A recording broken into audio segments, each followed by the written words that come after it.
Hi guys, welcome back. I want to talk to you today about kettlebell cleans, one of the more traditional movements. I'm going to show you 4 variations today. I'm going to show you the traditional heavy lift clean. I want to show you the hot potato hold, bottoms up hold, and then for those of you who have mastered the basics, I'm going to show you the reciprocal clean, which requires a lot of stabilization through the core, lower and middle back. Make sure you roll your back, your lats, rhomboids, lower back with a foam roller, and do a dynamic warm-up to start.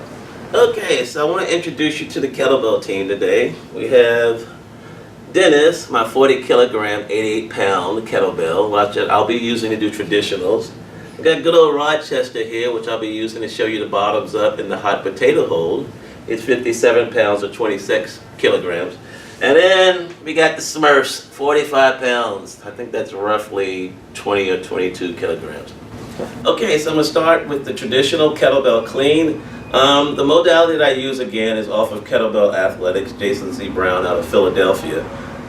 So there are 2 different types of cleans. There's a swinging clean and just a pull clean. He calls them rectilinear, straight line, and curvilinear swinging.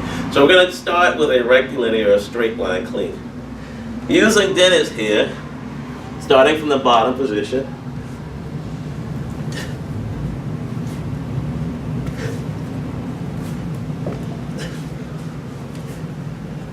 Again, the review, if you watched my earlier video talking about how to hold a kettlebell, you want to grab deep in the corner, take a deadlift stance, and then use your hips, your glutes, your calves, and your abs to bring the weight up and in.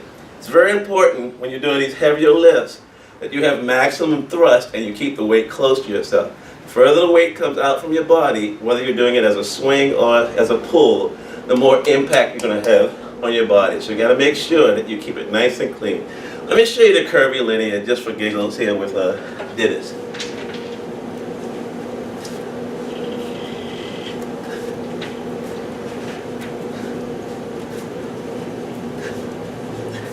Traditional clean, rectilinear, curvilinear, swinging and straight. Okay, so the next swing variation is called bottoms up. For those of you trying to improve your bench press or your overall arm strength, the bottoms up is a beast on forearm strength, as is the hot potato. I'll show you in a second. I'll borrow Smurf at here for a second just to kind of talk to you about it. So you want to hold the kettlebell up, centered over your elbow, again with shoulder down and abs tight. This requires a great deal of forearm strength, as you can see from my wobbles. This swing should probably be done. This clean should probably be done as a swing and not as a traditional pull. I'm going to use Rochester here to do a couple.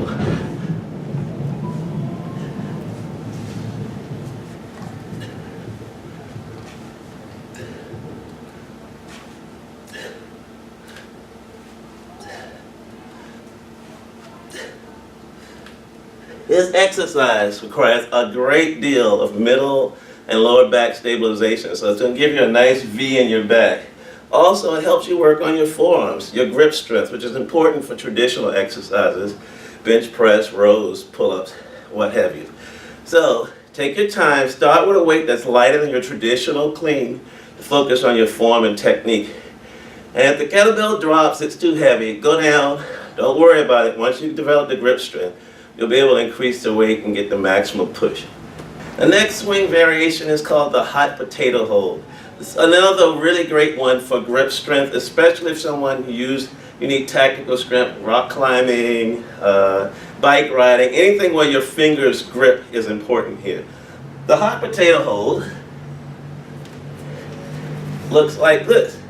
There are lots of variations. At some point I'll show you another way to get into the book position and some other variations to get to it. This is a juggle.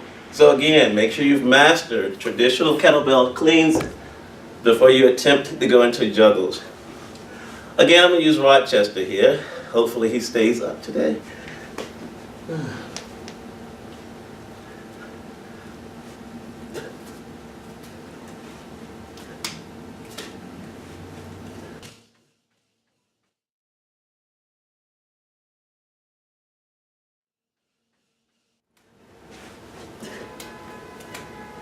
Okay, quick tutorial about the exercise and how you can work on your form. There's a lot of hand-eye coordination here. So you may find yourself being a little uncertain and catching the ball of the kettlebell in your hand and keeping control of it. The easiest way to deal with that is a little variation I call the left hand assist for the right side or vice versa. So do the same exercise, and as you swing up, keep this hand ready to grab the corner of the bell to stabilize it. It's kind of like playing a tambourine a little bit. When you get more comfortable with the movement, then you can let go, but keep the hand at the ready just to be safe. It's really great variation, but it blasts your forearms. Sometimes I make the mistake of doing that before bench press day, and bench press day is a little tough. So try to keep it spaced away from traditional lifts, and you'll be okay. But once again, it's a kettlebell clean hot potato hold. Okay, so the last variation today is the reciprocal clean. This is a highly advanced variant. If you have not mastered a traditional clean, a traditional swing, or dual cleans and swings, do not attempt this. Work on your basics. You need 2 kettlebells of equal weight.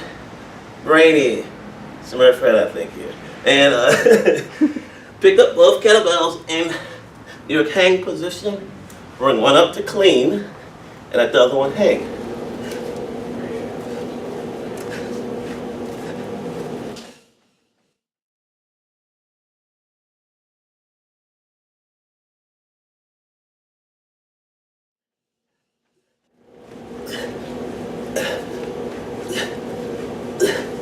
As you can see, this requires a great deal of coordination, a great deal of flexibility. Make sure you take your time, focus on clean movement left and right, make sure you're not twisting or rotating into the movement. This is another one of those situations where using a lighter weight will really help you if you're having trouble stabilizing on one side or the other. So again, two-handed, reciprocating clean. So there you have it, 4 really good kettlebell cleans for you to try and experiment with. I find that doing them near a mirror, not on the mirror, helps you look at your technique, make sure your hand alignment is okay, which varies from person to person, but generally should be in at your chest with shoulder down. Focus on stabilization through the core, deadlift positioning, and using your glutes and hip to bring the weight up. It's not a bicep curl. That's a really big mistake a lot of people make when doing cleans. Again, this is Barry here at 180 Personal Training Studios. If you want to learn more about kettlebells or about 180 PTS, go to 180pts.com or bodybybarrychi.com and subscribe to more videos. I'll be coming back soon.